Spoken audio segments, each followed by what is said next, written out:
Olá, estamos no curso de Eclesiologia. Hoje é a aula 6, parte 6, e hoje nós vamos trabalhar a história da igreja ainda do início até o ano 100.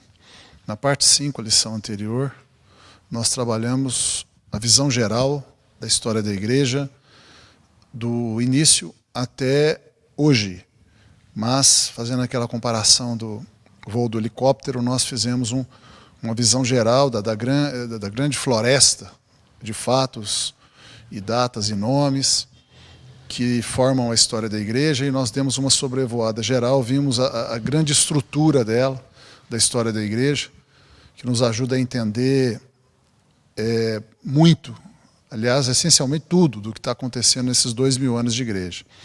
Se você, na parte 5, que foi a lição passada, entendeu que existe duas grandes linhas de igreja, você entende por que existem tantas igrejas hoje, quais são as diferenças entre as igrejas. Nós vamos voltar a falar disso mais tarde, em outra lição. Mas se você discerniu que se formaram na humanidade duas grandes linhas de igreja, uma que eu chamei de linha católica, na verdade o próprio pessoal que criou essa linha deu esse nome, linha católica. Isso não significa só a igreja católica, significa igrejas que seguem aqueles princípios, vamos dizer assim, que a linha católica defende. E a outra linha, a linha das igrejas fiéis, também foi esse o nome dado por pessoal que manteve-se nessa linha. E nós aqui na IBCL, nós somos da linha das igrejas fiéis, que permanecem buscando o tempo todo ser uma igreja saudável dentro do padrão bíblico. Os 9 princípios que nós defendemos aqui são 9 princípios históricos que essas igrejas fiéis, essa linha das igrejas fiéis defendeu e criou e praticou e ensinou ao longo desses 20 séculos de igreja, e que permanece sendo os princípios que garantem que a igreja não sai dos trilhos dados pelo Espírito Santo e pela Bíblia, a palavra de Deus. Hoje nós vamos baixar o helicóptero e vamos começar a andar nessa floresta da história da igreja. Nesse curso, como a gente já falou, nós vamos ter um pouco de história misturado com a doutrina. Nós vamos também entrar no assunto seitas e heresias, que tem a ver com a heresiologia e a apologética. E também vamos falar um tanto quanto de escatologia, já que a igreja ela está presente na Terra até o final dos tempos, e é importantíssimo discernir o papel da igreja no final dos tempos, o que vai acontecer com a igreja, com o resto do mundo. Então, esses 4 temas vão ficar aí toda hora vindo e indo, né? Hoje predomina a história da igreja. Vamos falar também um pouco sobre doutrina, heresiologia, seitas. E vamos começar, então, orando. Pai nosso e Pai Santo, oramos em nome de Jesus e pedimos ao Senhor, ó Deus, que o Senhor se digne a fazer com que o Teu Espírito Santo, que em nós habita, Ele nos conduza a toda a verdade nestas questões que vamos estudar hoje. Nós cremos nisso, é a Tua palavra, é a Tua promessa, estamos pedindo que o Senhor mesmo quer nos dar, porque a Bíblia diz que o Espírito Santo nos conduz a toda a verdade, e nós oramos com fé e alegria, com segurança e certeza, em nome de Jesus. Amém. Atos 2 é o início da igreja, mas antes disso, quero colocar para você aqui uma visão geral da cronologia envolvendo aí Jesus e a igreja. Jesus nasceu, muito provavelmente, é a melhor estimativa de data do nascimento de Jesus, 4 de outubro do ano 3 a.C. Algumas pessoas acham estranho a gente falar que Jesus nasceu antes de Cristo, porque Jesus é o Cristo, como é que ele nasceu antes dele mesmo, né? Só que houve um erro, quando criaram a data que seria o início da era cristã, né? Que diferencia antes de Cristo e depois de Cristo, houve um erro nos cálculos do calendário e durante muito tempo ficou errado. Aí, quando se consertou, não se quis, não tinha jeito, de voltar atrás no mundo e ir corrigindo todos os documentos que estavam com data errada. Então, eles deixaram Jesus nascendo antes de Cristo, né? Então, Jesus nasceu aí no ano 3 antes de Cristo. E muito provavelmente, numa melhor estimativa, no dia 4 de outubro do ano 3 a.C., uma sexta-feira. só para curiosidade, não existe o ano zero, né? O calendário nosso vem retroagindo aqui o ano 4, o ano 3, o ano 2, o ano 1 antes de Cristo. Do ano 1 pula antes de Cristo, pula para o ano 1 depois de Cristo. Não tem o ano zero. Não existe o ano zero. Isso é um detalhe importante se você quiser fazer conta. Se você quiser fazer conta, você tem que saber que não existe o ano zero. Né? Do ano 1 antes de Cristo, pula direto para o ano 1 depois de Cristo. Aí continua, 2 depois de Cristo, 3 depois de Cristo, 4 depois de Cristo. Nós estamos hoje no ano 2020 depois de Cristo. Né? Jesus ressuscitou no dia 13 de abril do ano 32 depois de Cristo. Isso foi um domingo. Ele foi crucificado 2 dias antes, né? 11 de abril do ano 32, uma sexta-feira. Depois que ele ressuscitou, passaram-se alguns dias, e no dia 1º de junho do ano 32 depois de Cristo, estava sendo comemorada em Jerusalém a festa de Pentecostes, 50 dias depois das festas da Páscoa, e houve a descida do Espírito Santo nesse dia, um domingo também. Aqui ele ressuscitou num domingo, aqui também é um domingo. O Espírito Santo veio para a terra num domingo, e a partir daqui a igreja passou a existir. Então a gente considera que a história da igreja começa no dia 1º de junho do ano 32 depois de Cristo, na festa de Pentecostes. Então daqui para frente está a história da igreja. E até quando vai ser a história da igreja? Até o dia do arrebatamento dela. Até o dia do arrebatamento da igreja, que é, dentre os eventos escatológicos, o principal evento iminente, né? Não eminente, mas começa com I mesmo, a letra I, iminente, ou seja, não tem data para acontecer, ninguém pode prever esse dia, nem a hora que isso vai acontecer. Então o arrebatamento está sendo esperado por nós a qualquer momento, pode acontecer daqui a 5 minutos, ou daqui a 1 hora, ou daqui a 10 dias, ou daqui a 5 anos, ou daqui a 1 minuto, ou daqui a 2 segundos. Nós não sabemos, é iminente o arrebatamento. Então nós temos que viver esperando Jesus vir nos buscar e tirar desse mundo, para depois voltar conosco, depois de alguns anos, né? Enquanto aqui na terra passa-se os anos da tribulação, nós estamos lá no céu, no processo de tribunal de Cristo, que vai nos doar os galardões, vai nos atribuir os galardões, e também vamos estar lá no processo de casamento, né, da igreja com Cristo. E aí Jesus volta à terra conosco, começa o milênio, e isso aí é escatologia. Temos o curso completo de escatologia, que você lá pode saber todos os detalhes sobre isso.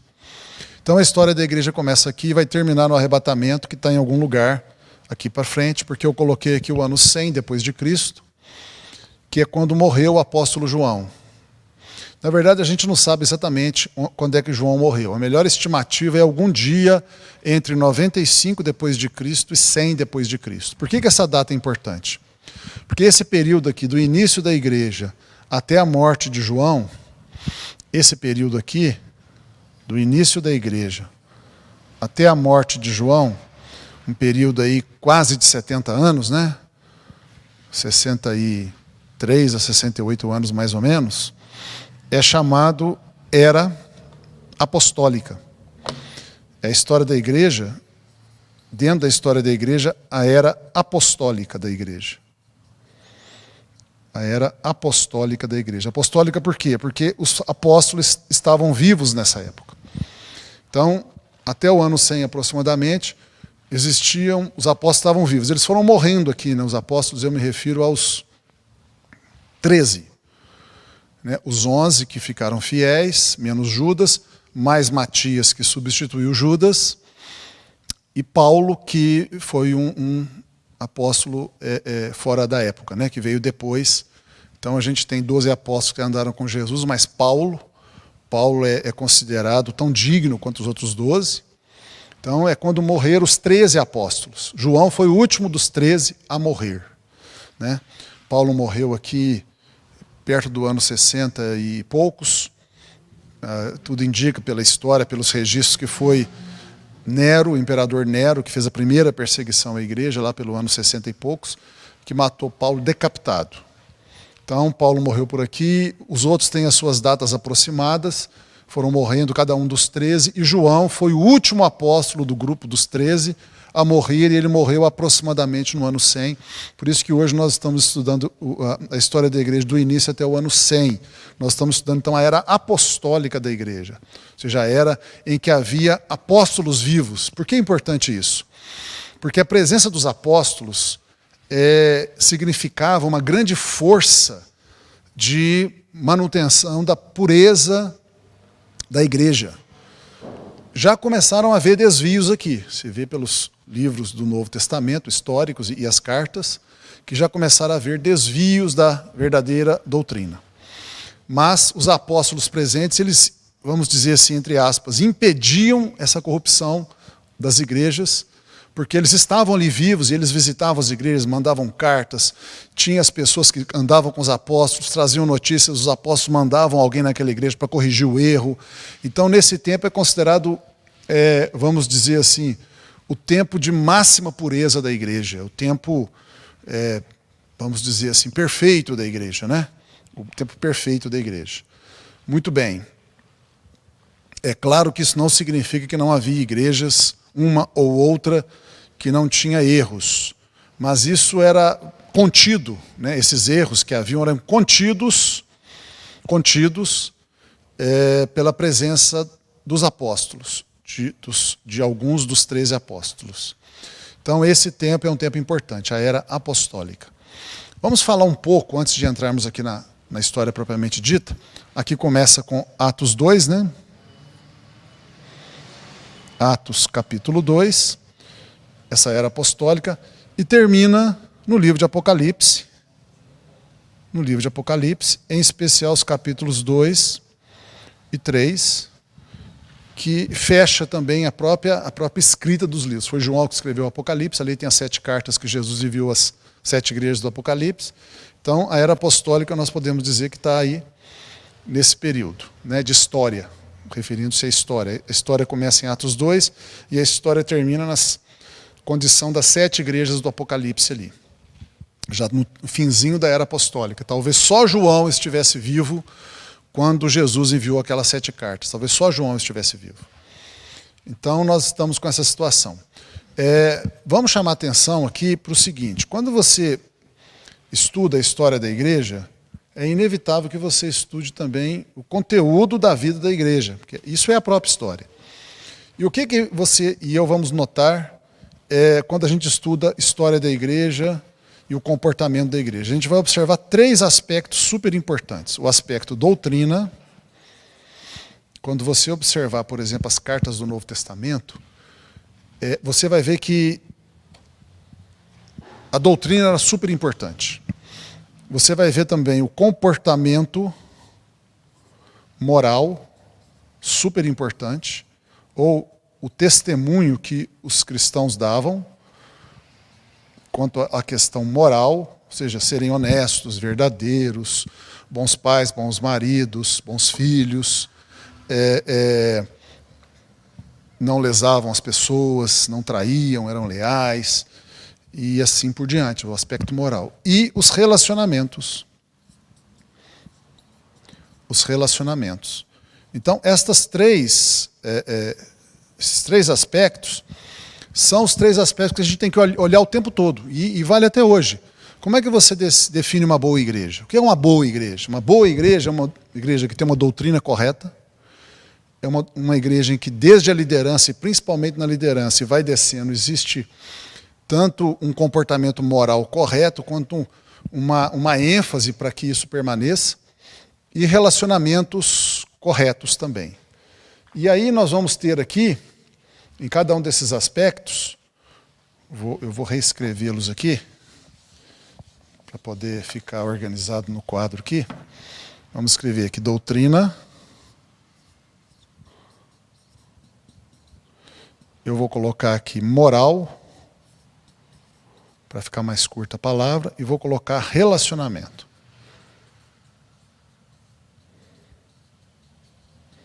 São os 3 aspectos que nós devemos observar na igreja. Cada um deles tem, Vamos fazer aqui uma forma de tabelinha. Cada um deles tem o certo e o errado. Então, doutrina. Tem doutrina certa. Vou tirar essa palavra daqui. Ressurreição de Jesus.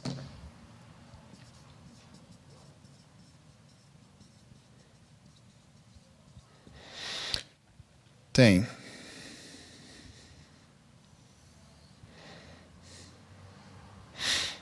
o certo e o errado.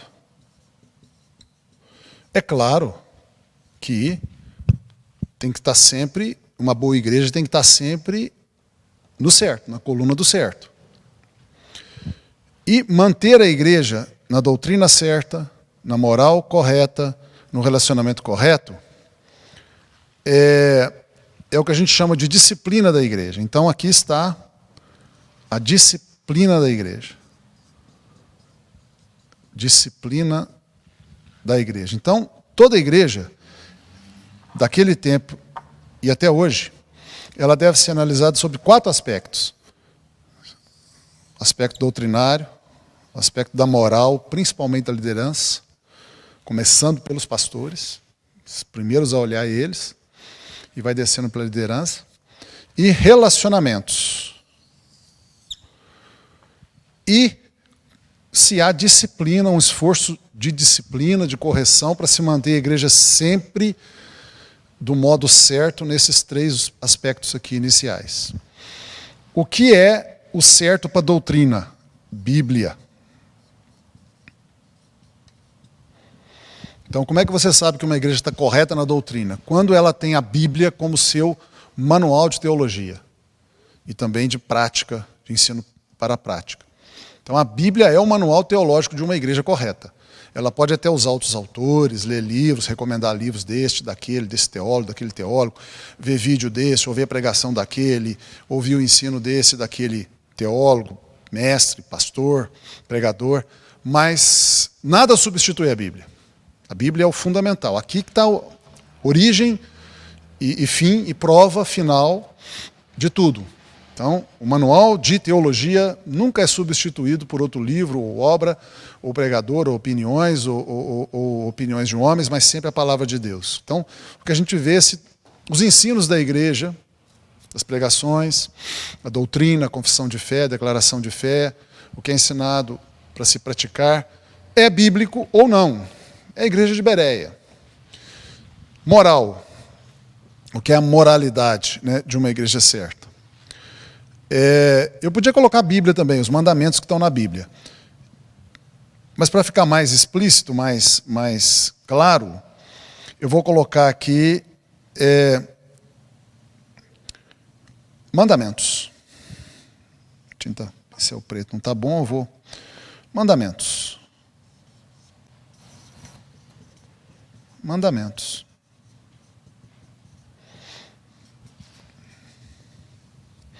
E relacionamento, eu vou escrever amor, que é o principal modo como a gente deve se relacionar como cristão. Então, todo o tempo, a igreja tem que estar sob a disciplina para ficar dentro da doutrina bíblica, obedecendo os mandamentos e vivendo, praticando o amor nos relacionamentos. Então, nós vamos analisar aqui, já agora, entrando aqui na Bíblia, na história da igreja que está na Bíblia, a história da era apostólica que está na Bíblia, esses aspectos. A história da igreja nessa era apostólica, do início até o ano 100, ela é praticamente o que está na Bíblia. Tem aí Flávio Joséfo e talvez um ou outro documento mais antigo que complementa um pouco a Bíblia, mas é praticamente só a Bíblia. Se você ler só a Bíblia, a história que está na Bíblia, o livro de Atos, a história que está nas epístolas, a história que está em Apocalipse, você conheceu toda a história da igreja nessa época. Você não precisa de ler livro nenhum mais. Praticamente não precisa. Tem algumas informações extras, né? Flávio Joséfo tem informações. Eu acho que Eusébio de Cesareia também tem alguma informação dessa época. Possivelmente um outro documento da época, desse período de tempo aqui também pode ajudar, mas não acrescenta nada de significativo. Então, se você falar, não, essa época aqui eu quero conhecer a história da igreja. Então, conheça o Novo Testamento, que você conheceu praticamente toda a história da igreja na era apostólica. Atos é o principal livro de história nesse sentido, mas tem também algum pouco de história nas epístolas e também um pouquinho de história em Apocalipse. Então, vamos ver aqui Atos capítulo 2, verso 1. Ao cumprir-se o dia de Pentecostes, 1º de junho do ano 32, um domingo, Pentecostes, estavam todos os discípulos, de Jesus, os apóstolos, os discípulos, reunidos no mesmo lugar, mais ou menos 120 pessoas. De repente veio do céu um som, como de um vento impetuoso, e encheu toda a casa onde estavam assentados, e apareceram distribuídas entre eles línguas como de fogo, e pousou uma língua sobre cada um deles. Todos os que estavam ali, os 120, ficaram cheios do Espírito Santo e passaram a falar em outras línguas, segundo o Espírito lhes concedia que falassem. E aí tem a descrição da festa de Pentecostes. Ora, estavam habitando em Jerusalém naquele momento da festa de Pentecostes, judeus, homens piedosos, vindos de todas as nações debaixo do céu. Porque em Pentecostes era muito comum, na festa de Pentecostes, que acontecia uma vez por ano, virem judeus, porque os judeus estavam dispersos por grande parte do mundo já, por causa do que aconteceu lá com a invasão assíria e a invasão babilônica. Isso dispersou os judeus por todo o Império Romano e também por outras nações fora do Império Romano, para o lado do Oriente principalmente. Então havia judeus no mundo inteiro, que mantinham-se como judeus. O judeu dificilmente era assimilado, ele era judeu em qualquer lugar do mundo, ele ia para um outro país e continuava sendo judeu, como hoje. Hoje é muito comum aqui no Brasil, você tem judeus que não se tornam brasileiros assimilados, eles não se tornam diferentes, eles se tornam, têm práticas brasileiras, come um pouco da comida brasileira, veste um pouco da roupa brasileira, mas eles se mantêm judeus. Comemoram as festas, leem a Torá, sabem falar hebraico, pensam um dia em voltar para Israel.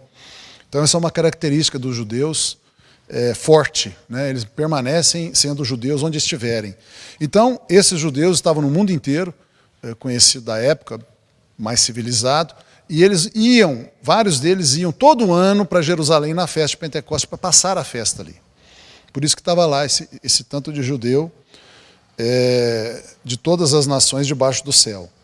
Quando, pois, se fez ouvir aquela voz, que era o Espírito Santo, movendo as pessoas em línguas, afluiu a multidão que se possuiu de perplexidade, porque cada um os ouvia falar na sua própria língua. Estavam, pois, atônitos e se admiravam, dizendo: Vede, não são porventura galileus todos esses que aí estão falando?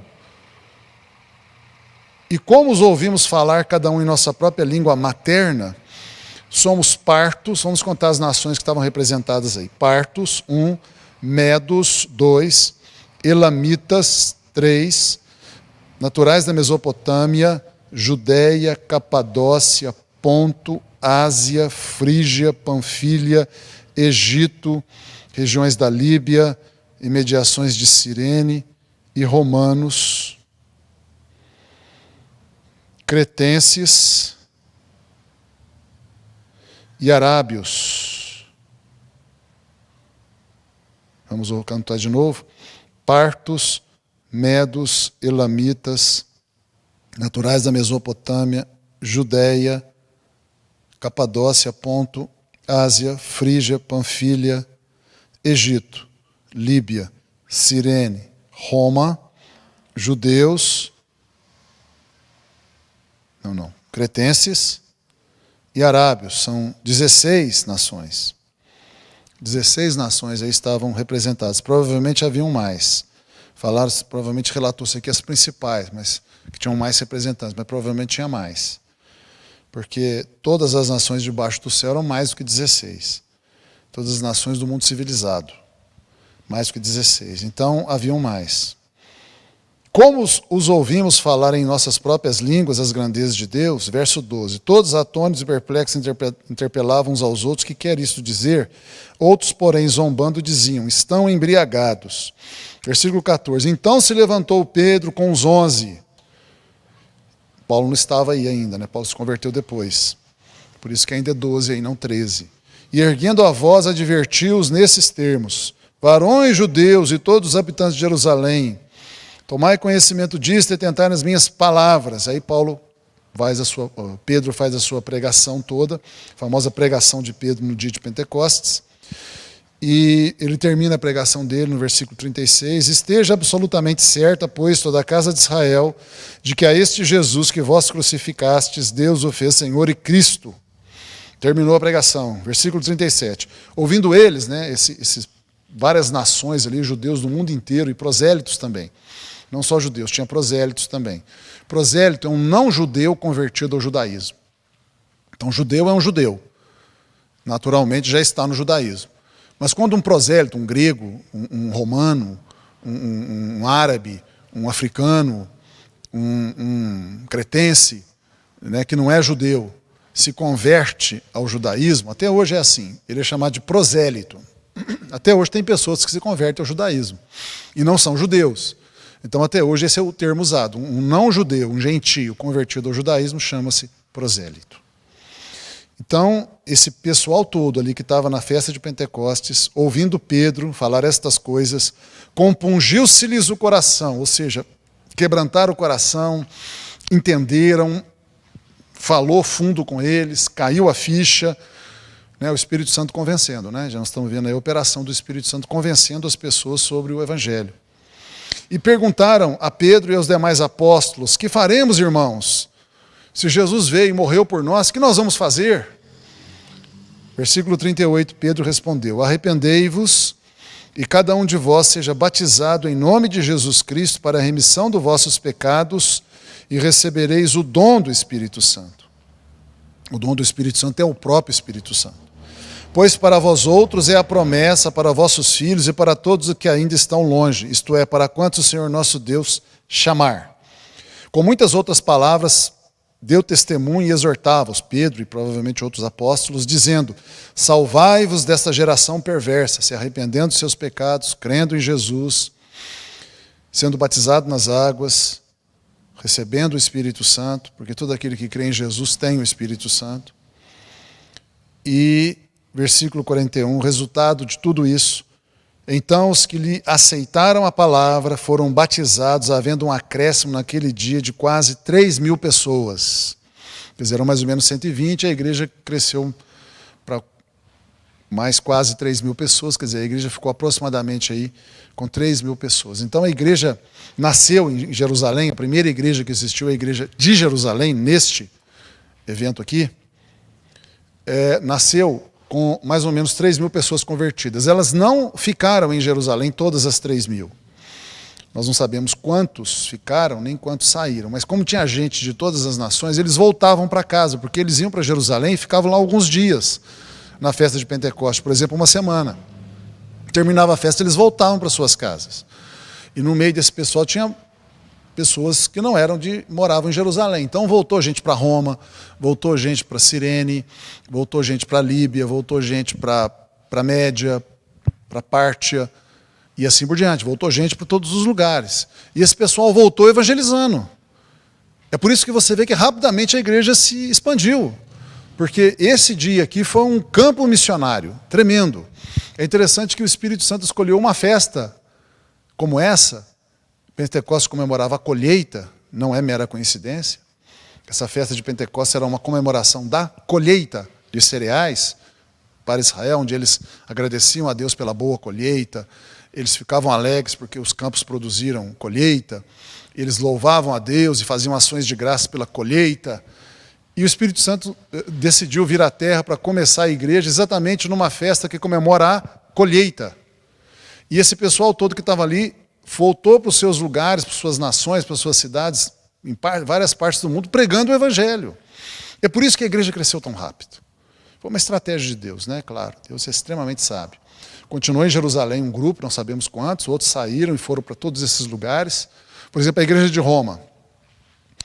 Por exemplo, Éfeso. Quem fundou a igreja de Éfeso? Não foi esse pessoal aqui, foi Paulo.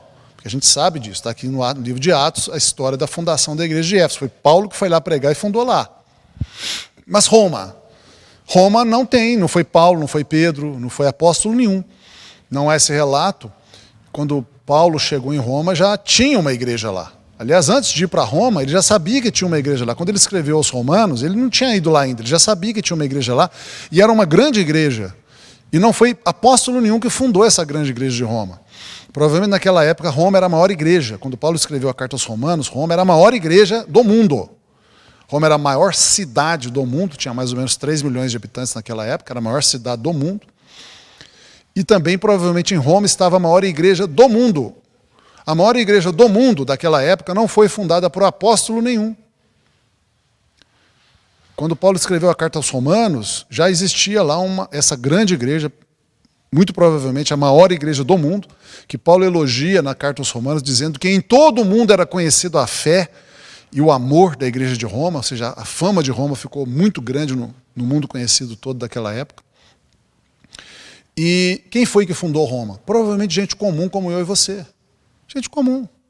Não era apóstolo, não era pregador, não era pastor, não era missionário, não era nada disso, gente comum. Gente comum como eu e você, que começou a pregar para o vizinho, para o parente, para o amigo, e aquilo foi, o outro pregava para o outro, que pregava para o outro, que pregava para o outro. Muito semelhante, e aliás, Roma era uma igreja que vivia muito em casa, você vê isso no final da carta aos Romanos, que é a igreja que vivia em casa. Então, muito provavelmente, a igreja de Roma funcionava como é o modelo celular hoje. Pessoas comuns pregando para pessoas comuns nas suas casas, em pequenos grupos, e isso fez a igreja expandir muito, né? A igreja de Roma expandiu muito. Então, o que significa isso? Que eu e você podemos pregar o evangelho. Não precisa ser pastor, missionário, apóstolo, o bispo, nada disso, nada disso. Eu e você podemos fundar uma igreja, podemos começar uma igreja. Não estou dizendo que qualquer um deve começar uma igreja, não estou falando assim porque a pessoa tem que ter experiência, tem que conhecer a Bíblia, é claro.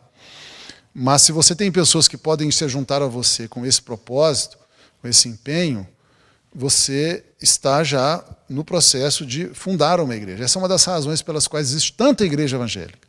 Não tem nada errado. Se a igreja estiver errado, está errado porque ela está errada na doutrina, no comportamento, no relacionamento. Mas não está errado abrir igrejas. Nós podíamos ter tantas igrejas quanto são as casas, as famílias, porque um homem que é casado e tem mulher e filhos, ele já é pastor querendo ou não. Porque ele tem uma mulher e filhos para cuidar, para ensinar, para pastorear, para alimentar, para corrigir se estiver fazendo coisa errada, para nutrir, para abraçar, para acolher. Então, naturalmente, já é. Se ele não for, ele não está sendo o que deveria ser. Só isso. Então, nós poderíamos ter uma igreja em cada família. Ou seja, cada família poderia ser uma igreja. É claro que as famílias se juntam, poderia formar uma igreja de familiares. E assim por diante, uma igreja de vários vizinhos, de um bairro, e assim por diante. Ou seja, não há nenhum problema em existir várias igrejas pequenas, ou várias igrejas, algumas pequenas, outras grandes, ou com nomes diferentes. Não há nenhum problema, como também alguns aspectos diferentes. Por exemplo, as famílias são diferentes. Tem família que almoça às 11 horas da manhã, outra almoça às 11h30, outra almoça meio-dia, outro meio-dia e meio, outra 1h. Está errado? Não, cada um vê como é. Tem famílias que todo mundo gosta de almoçar junto, tem que almoçar junto. Outras não, cada um almoça para cá, outro almoça para lá. É jeito da família funcionar. Em algumas famílias o sistema é de um jeito, em outras famílias o sistema é de outro, e nada está errado, é o jeito de cada família. E isso diferencia igrejas. O que nós temos que olhar é isso aqui. Ó. A doutrina é correta? A moral é correta? Os relacionamentos são corretos? É isso que a gente tem que olhar. Ah, pode usar calça comprida, não pode. Não é isso que você tem que olhar. Isso está fora desses 3 aspectos aqui. Não existe na Bíblia doutrina para usar ou não usar calça comprida. Não é moralmente incorreto uma mulher usar calça comprida. O relacionamento não envolve roupa que a pessoa está usando. Então, isso não é doutrina, né? Algumas pessoas chamam isso de doutrina. Não é doutrina. Biblicamente, doutrina é o ensino da igreja.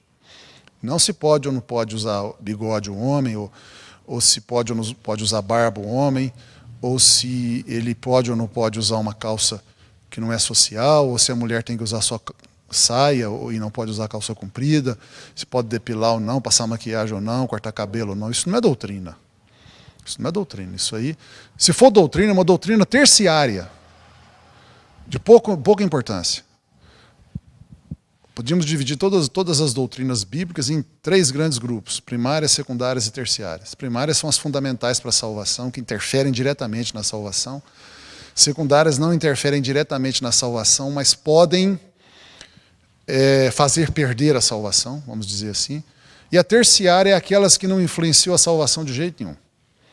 E o homem usar ou não bigode não influencia a salvação de jeito nenhum. O homem usar ou não barba não influencia na salvação de jeito nenhum. A mulher passar ou não maquiagem, desde que não seja uma coisa exagerada, que aí já vai para um lado de ostentação, é outro aspecto, mas estamos falando de uma maquiagem normal, não interfere de modo nenhum na salvação, de modo nenhum. A igreja que faz essas exigências tem o seu direito, não tem problema algum. A igreja fala, não, aqui a mulher não pode usar maquiagem, não pode cortar cabelo, não pode usar calça comprida, o homem só pode usar, não pode ter barba, o homem tem que usar só calça social. Pode fazer essas normas. Mas as que não fazem não estão erradas. É uma questão de modo de pastorear. Se você não se adapta nessa igreja, não fica lá discutindo com o pastor. Sai de lá e vai para uma igreja que pode. Se você não concorda que uma mulher não pode usar maquiagem de jeito nenhum, não pode cortar cabelo, não fica numa igreja que proíbe isso, porque você vai ficar lá em rebeldia contra o pastor, atrapalhando a vida dele. Sai de lá e vai para uma igreja onde você pode cortar cabelo e usar maquiagem. Que tenha boa doutrina, que tenha uma moral correta e os relacionamentos sejam em amor, edificando uns aos outros. Então nós estamos vendo aqui que surgiu a igreja. A partir daqui, logo depois, começou a pipocar a igreja para todo mundo. E você vai lendo aqui, a partir de Atos 2, o que aconteceu em Jerusalém, a conversão de Paulo no caminho de Damasco, o batismo do eunuco, aqui em Atos 8. O batismo do eunuco foi importante, porque disse que, entende-se, né, pela história fora da Bíblia, que esse eunuco era etíope, foi ele que levou o evangelho para a Etiópia, e a Etiópia é um país bastante cristão até hoje, e devido à conversão deste homem, que não era um apóstolo, mas esse homem pregou o evangelho lá e muitos se converteram, mais uma vez mostrando que nós podemos pregar o evangelho e muitos vão se converter também. Você vê a instituição dos diáconos, a morte de Estevão, e depois começa as viagens missionárias de Paulo, e vai. Você vê toda a história da igreja, de Atos 2 até Atos 28, você tem a história principal da igreja na era apostólica. Só que Atos não vai até o ano 100, Atos para perto, ano 60 e poucos, ela para, né? A prisão de Paulo em Roma, acaba Atos, né? Então aí foi perto da morte de Paulo, 60 e poucos. Então vamos dizer que Atos termina, vamos ver aqui, 32, 70, por aqui, vamos dar um risco aqui. Então Atos termina por aqui, né? A história da igreja no livro de Atos termina por aqui. E, então aqui está Atos. Nas cartas também tem, nas epístolas também tem elementos de história aqui, nesse período. Desse período aqui, vamos colocar mais ou menos 65. Mais ou menos 65 depois de Cristo.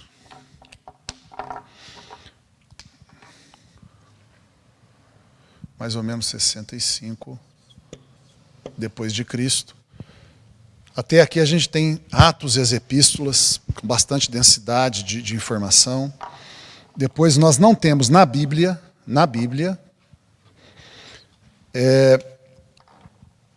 informação do que aconteceu depois com bastante profundidade. Alguma coisa de João, as cartas de João, podem nos ajudar aqui. Tiago, no ano 70 depois de Cristo, Jerusalém foi destruída.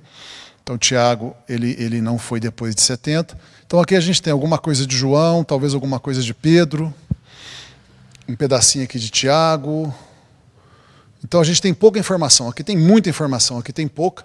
Aí a gente volta a ter aqui mais no final, eu vou fazer um machura aqui para mostrar que a gente tem uma densidade boa de informação.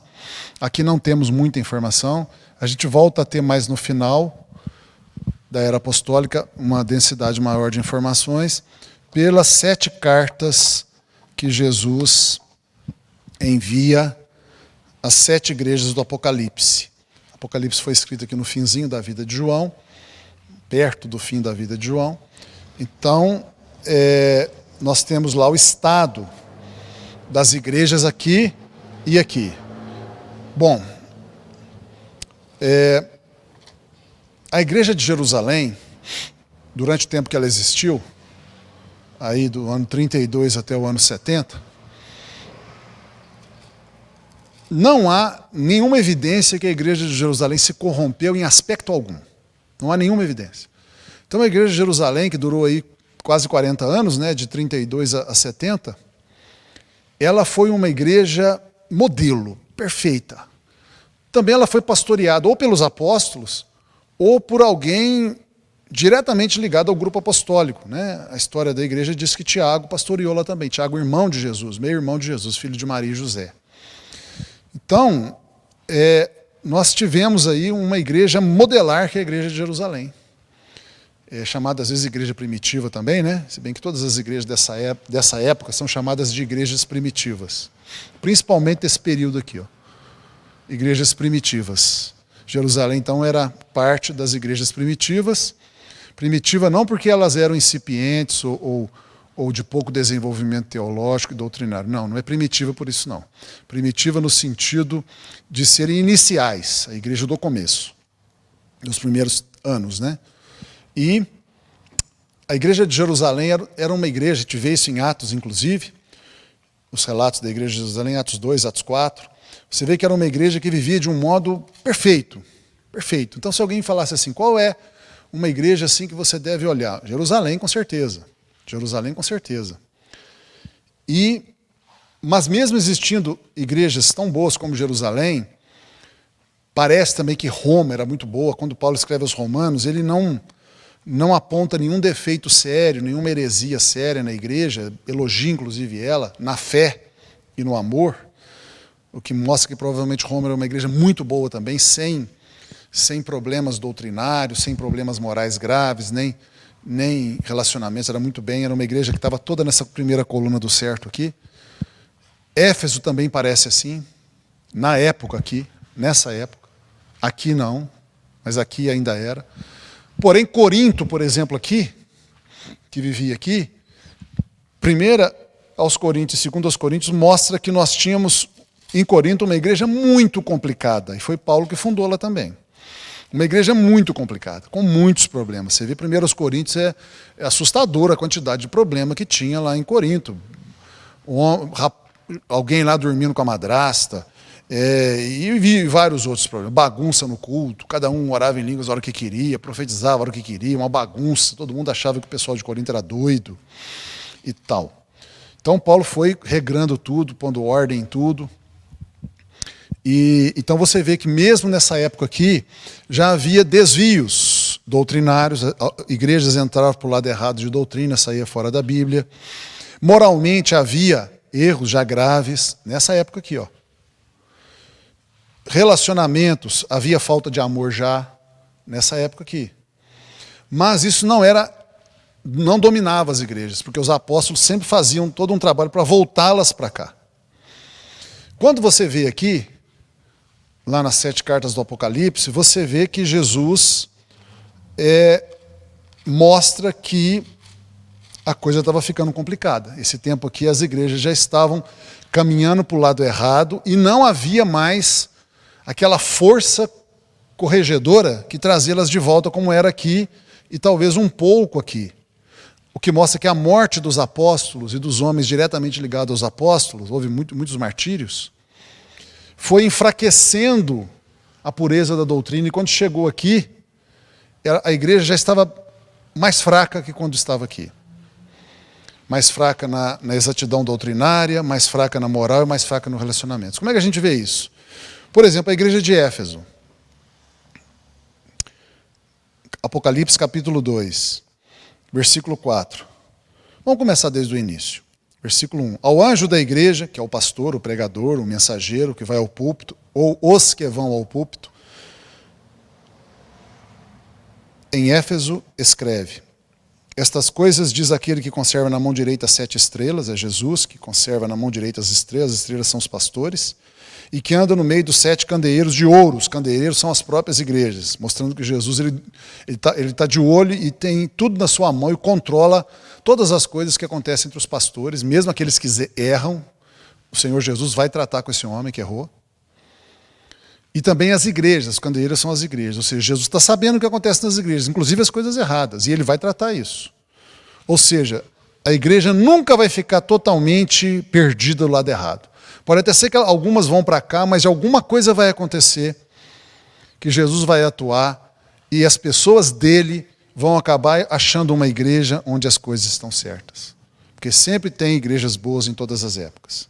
Nem todas são boas, você tem que procurar. Como é que você procura, como é que você faz?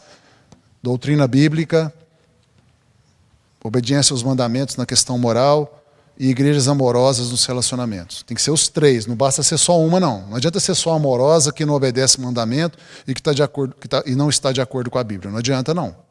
Tem que ser os 3. Conheço as tuas obras, tanto o teu labor como a tua perseverança, e que não podes suportar homens maus, e que puseste à prova os que a si mesmos se declaram apóstolos e não são, e os achaste mentirosos. E tens perseverança, suportaste provas por causa do meu nome, e não te deixaste esmorecer. Elogios. Jesus está elogiando Éfeso. Parece que Éfeso está do lado certo aqui. Mas olha o versículo 4. Tenho, porém, contra ti que abandonaste o teu primeiro amor. Jesus falou, vocês estão falhando aqui no relacionamento, vocês estão abandonando o primeiro amor. Ou, uma tradução alternativa aí, vocês estão abandonando o principal, que é o amor. Né? É como se Jesus falasse, não adianta ter doutrina correta, não adianta ter moral correta se vocês não se amam. Ele dá a entender que o amor dos 3 aqui, o amor nunca pode ser esquecido. Também não pode ser esquecido doutrina correta, nem moral correta, mas o amor é como se fosse a porta de entrada numa boa igreja. Então, Jesus está puxando a orelha da igreja de Éfeso. Aqui, se você ler a carta aos Efésios, de Paulo aos Efésios, Paulo não puxa a orelha de Éfeso, dando a entender que Éfeso era uma boa igreja. Mas aqui, ao longo do tempo, ela foi tendo problemas e parece que ela começou a ter problemas aqui nessa área. Dá a entender, aliás é explícito, que Éfeso era muito boa para manter a doutrina bíblica correta e a obediência aos mandamentos, moralmente correta, mas ela estava esfriando no amor. 5. Lembra-te, pois, de onde caíste, arrepende-te e volta à prática das primeiras obras de amor. E se não venho a ti, moverei do seu lugar o teu candeeiro, caso não te arrependas. Tens, contudo, a teu favor que odeias as obras dos nicolaítas, as quais eu também odeio. Obras dos nicolaítas eram as consequências da doutrina dos nicolaítas. Essa doutrina, ela existia em Éfeso, estava entrando lá na igreja, e quando você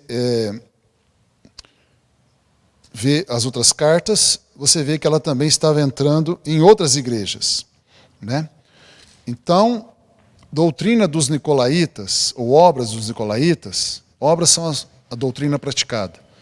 Doutrina e obra dos nicolaítas, vários estudiosos da Bíblia pesquisando aquela época, entendem que está ligado à formação do clero. Então, a obra ou doutrina dos nicolaítas é a formação do clero. É uma doutrina que começou a existir no começo aqui. Você está vendo que a coisa começou a existir aqui? Se esse é de fato o que significa doutrina dos nicolaítas, que passou-se a distinguir entre os presbíteros, que os presbíteros, né, os pastores, eles eram melhores e mais sacerdotes do que os membros da igreja. Isso é a doutrina dos nicolaítas, é a formação do clero. E Jesus disse que a igreja de Éfeso odiava essa doutrina e obras, e ele também, Jesus, odiava. Isso mostra para você e para mim que Jesus se preocupa com doutrina. Jesus se preocupa com doutrina, não preocupa só com relacionamento, não, preocupa com doutrina. Ou seja, não adianta uma igreja amorosa que não segue a Bíblia. Não adianta. Jesus diz, eu odeio heresias. Odeio heresias. Porque a heresia, que é a mentira religiosa, que é a parte doutrinária indo para o lado errado, destrói a vida das pessoas. Destrói a vida das pessoas. Vamos dar um exemplo? A doutrina de que você não pode fazer transfusão de sangue. Então, um pai e uma mãe, a gente já ouviu dizer que eu ouvi casos assim, que um pai e uma mãe deixam o filho morrer e não faz a transfusão de sangue que podia salvar a vida dele. Uma doutrina errada como essa, doutrina errada, que você não pode fazer transfusão de sangue, é uma doutrina errada, é uma heresia. Mata um filho ou uma filha. Como é que pode isso? Percebe que a doutrina errada ela é extremamente perigosa, ela pode destruir uma pessoa. Outro exemplo, a doutrina de que quem sai da sua organização religiosa, os familiares, inclusive, devem cessar todo o relacionamento, devem cortar todo o relacionamento e nem conversar com a pessoa mais, mesmo que conviva na própria casa. Isso destrói uma pessoa emocionalmente. E assim vai. Idolatria, uma doutrina terrível, destrói. A Bíblia fala que as pessoas que praticam idolatria se tornam iguais às imagens de escultura que elas adoram. Tem boca que não fala, tem olhos que não veem, tem ouvidos que não ouvem, tem mãos que não ajudam, tem pés que não andam. Ou seja, a pessoa que pratica idolatria morre espiritualmente. Então você vê que doutrina é muito importante. Nós não podemos ter doutrina errada. A doutrina tem que ser certa, dentro da Bíblia. É por isso que a gente faz esse direto na palavra, por isso que aqui na IBCL a gente estuda muito a Bíblia, está sempre com a Bíblia na mão, quer ensinar a Bíblia para você, para que você possa ser um bereano, né, que confere você mesmo a exatidão dos ensinamentos, pregações, doutrinas. Muito bem, você continua lendo aqui, e você vai ver, por exemplo, que em Pérgamo, que é a terceira igreja, na carta à igreja de Pérgamo, a terceira carta à terceira igreja, você vê que há um problema doutrinário. Primeiro, Jesus faz um elogio a algumas pessoas em Pérgamo, dizendo que havia lá um membro chamado Antipas, versículo 13, que não negou Jesus e foi mártir. Foi mártir.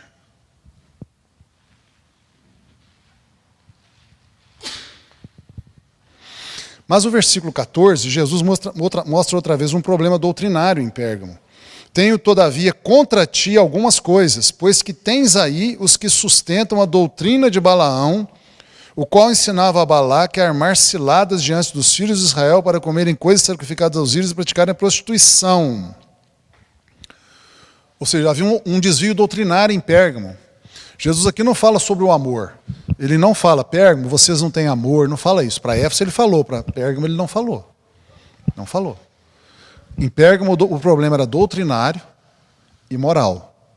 Em Éfeso foi aqui. Esmirna não tem problema. Você vai ver na carta de Esmirna que Jesus não apresenta nenhum problema em Esmirna. Pérgamo não tem problema aqui, mas tem problema aqui e aqui. Primeiro problema, Jesus diz que tem pessoas na igreja de Pérgamo que ensinam, sustentam, ensinam e praticam a doutrina de Balaão. Que doutrina é essa? Ele mesmo fala aqui. Idolatria e pecados sexuais. Lembra que na lição 5 eu falei para você que idolatria sempre está ligada a pecados sexuais? Sempre vai estar. Toda vez que você vê idolatria, você vai ver pecado sexual junto. Por alguma razão, e eu sei até qual é, a idolatria puxa pecados sexuais. Por que eu digo que eu sei qual é? Porque a idolatria, a adoração, ela é uma intimidade com Deus. Se eu pratico idolatria, eu estou praticando uma intimidade errada. Porque em vez de me entregar a Deus, eu me entrego ao ídolo. É como se uma mulher, em vez de se entregar ao seu marido, entrega ao amante adúltero. Então é por isso que a idolatria, que é algo que envolve intimidade, leva a pecados sexuais, porque a sexualidade é a intimidade no plano físico. A adoração é a intimidade no plano espiritual. A sexualidade é a intimidade no plano físico. Se eu erro no plano espiritual, na intimidade, consequentemente eu também errarei na minha intimidade no plano material. Então, os pecados sexuais virão. É por isso que você vê as coisas juntas o tempo todo. Porque uma corresponde à outra. É como se fosse duas faces da mesma moeda. E haviam pessoas dentro da igreja de Tiatira que estavam ensinando idolatria lá dentro. Aqui não acontecia, alguém começava a ensinar, os apóstolos estavam lá e na mesma hora eles corrigiam. Aqui, como só João estava vivo, muito velhinho, e ele ficava só em Éfeso, porque ele terminou a vida na igreja de Éfeso, ele ficou lá terminando a vida na igreja de Éfeso, ele não podia visitar as igrejas, não tinha mais apóstolos, então começou a entrar os erros. E lá em Pérgamo você vê o erro doutrinário. Tinha também lá no versículo 15, também tu tens aí as pessoas que sustentam a doutrina dos nicolaítas, ou seja, você tem em Pérgamo pelo menos duas heresias sendo pregadas e ensinadas lá. E Jesus fala, portanto, arrepende-te, para de ensinar a doutrina errada, volta para a Bíblia. Tiatira, que é a quarta igreja, a quarta carta, a quarta igreja, você vê que Tiatira era terrível. Meu Deus do céu. Jesus até elogia Tiatira, versículo 19. Conheço as tuas obras, o teu amor, a tua fé, o teu serviço, a tua perseverança e as tuas últimas obras mais numerosas do que as primeiras. Ou seja, parece que Tiatira não tinha problema no amor. Eu falei que Pérgamo tinha problema na moral, por quê? Porque se eles ensinavam a prostituição, havia prostituição lá, em Pérgamo. Então não era só a doutrina da idolatria, tinha também a prática de pecados sexuais lá. E Tiatira também vai ter. Tiatira é igual Pérgamo. Tiatira é Pérgamo piorado. Tinha problemas doutrinários e tinha problemas morais. Não tinha problemas de relacionamento, ao que parece. Jesus, inclusive, fala que lá tem bastante amor. Você vê que não basta ser uma igreja só amorosa. Eu fui lá na igreja, o pessoal é muito amoroso, carinhoso comigo, gentil, agradável. Ótimo, muito bom, é a porta de entrada, é por aí mesmo. Mas não pode parar no amor, tem que ser moralmente correto. Não adianta uma pessoa super amorosa que lesa você, que vai lá no seu comércio, compra lá e não te paga. Não adianta isso, não tem cabimento. Ou uma pessoa que é muito amorosa, mas fala que você pode rezar para uma santa ou para um santo. Não adianta. Tem que ser os três juntos. Não pode faltar nenhum deles. Os três têm que estar corretos. Doutrina correta, moral correta e relacionamento correto. Aí você vê aqui em Tiatira, que logo depois, no versículo 20, que ele elogia Tiatira, ele fala assim, tenho, porém, contra ti o tolerares que essa mulher Jezabel, que a si mesma se declara profetisa, ou seja, pregadora, não somente ensine, mas também seduza e pratique a prostituição junto com outros membros da igreja. E também ensina e pratica idolatria junto com outros membros da igreja. Jesus pega pesado, ou seja, problemas aqui, ó. Idolatria é problema doutrinário e pecados sexuais é problema moral. Jesus pega pesadíssimo. Ele fala que vai matar essas pessoas. Se não se arrependerem, elas vão ser mortas. Esses que estão praticando idolatrias e pecados sexuais, lá em Tiatira. Versículo 24. Digo, todavia, a vós outros, os demais de Tiatira, a tantos quantos não têm essa doutrina, ou seja, é problema doutrinário, idolatria, que levava a problemas morais, pecados sexuais. E Jesus fala, isso é problema doutrinário, a doutrina errada aqui levou à prática errada aqui. Como eu disse, idolatria leva a pecados sexuais. E também leva a feitiçaria, viu?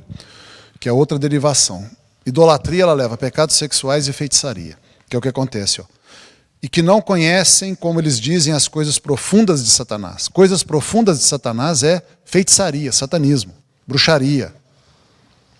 E tinha lá dentro da igreja de Tiatira, dentro da igreja, membros da igreja, inclusive essa mulher que pregava no púlpito. A igreja permitia que essa mulher pregasse no púlpito. Jesus fala, vocês toleram que essa mulher subpregue e ensine idolatria, pecados sexuais e feitiçaria. Idolatria também é muito ligada à feitiçaria. São as duas grandes consequências da idolatria, pecados sexuais e feitiçaria. Feitiçaria. O que é feitiçaria? Feitiçaria é todo esforço humano para dominar as forças da natureza e as entidades. Porque idolatria é isso. É o homem querendo dominar o universo, as entidades, as forças da natureza. O homem quer se tornar o senhor e mestre do universo pela idolatria. Não só imagens de escultura. Pé de coelho, a ferradura, a nota de $1 na carteira, o horóscopo antes de sair de casa, e o cristalzinho, o elefantezinho lá na sala. E assim vai. O quadro que tem um significado tal, o perfume tal, que vai dar uma energização do ambiente para você atrair dinheiro, e assim vai. Tudo isso é feitiçaria e idolatria. Idolatria e feitiçaria é a mesma coisa. Idolatria, superstição, feitiçaria, magia, tudo é a mesma coisa. Tudo é irmão. Idolatria é irmã da feitiçaria, que é irmã da superstição, que é irmã da magia. Tudo é ali, também uma família, a família do diabo. Então, tinha isso lá, problemas doutrinários e problemas morais. Parece que Tiatira não tinha problema aqui. Você vai para Sardes. Sardes é uma igreja que Jesus não fala de problemas doutrinários, também não fala de problemas morais, mas parece que Sardes é uma igreja que tem problema de contaminação de vestiduras. Versículo 4. Tens, contudo, em Sardes umas poucas pessoas que contaminaram as suas vestiduras e andarão de branco junto comigo, pois são dignas. Versículo 2. Sê vigilante e consolida o resto que estava para morrer, porque não tenho achado íntegras as tuas obras na presença do meu Deus. O que é obra? Obra está aqui e também está aqui. Está aqui e está aqui. Mais aqui. Porque a obra tem a ver com serviço prestado. Então, provavelmente Sardes é uma igreja que, como Éfeso, estava tendo problemas aqui. Ó. Jesus fala, tem nomes de que vives, mas está morto. Vocês têm nome de que vocês são vivos. Contaminação de vestiduras. Vestiduras na Bíblia significa santidade. Né? As vestes de linho puro que nós vamos receber lá no final dos tempos significa a nossa santidade. Então, ou indica a nossa santidade. Então, isso aqui dá a entender que o problema era santidade no viver. Aqui e talvez um pouco aqui também. Nós não temos detalhes, mas eram problemas aqui e aqui. Parece que não havia em Sardes problemas doutrinários. Não tem doutrina de Nicolaíta lá, de Balaão, nenhuma outra doutrina herética. Você vai para Filadélfia, uma igreja só elogios. É muito forte o elogio aqui e também dá a entender que está tudo bem aqui, porque não há nenhuma repreensão. Filadélfia é a igreja que parece que está perfeita nas 3 áreas. E Laodiceia, és morno e nem és quente ou frio. É uma igreja que provavelmente tinha problema nas 3 áreas, porque grande parte da igreja de Laodiceia nem convertido era. Porque Jesus falou, eu estou à porta da tua vida e bato para entrar. E se você me deixar entrar, eu vou cear com você e você comigo. Quer dizer, se a pessoa não tem Jesus no coração, é porque nem convertido é. Então, provavelmente, a igreja de Laodiceia era um pessoal não convertido. Grande parte, pelo menos. E pessoas soberbas, que achavam que já estavam ricas e abastadas e não precisavam de coisa alguma. E não é quente nem frio, é morno. Tem problema também com vestiduras, que mostra que havia problema de santidade. Havia também problema de compreensão do mundo espiritual. Então parece ser uma igreja com problema nas 3 áreas.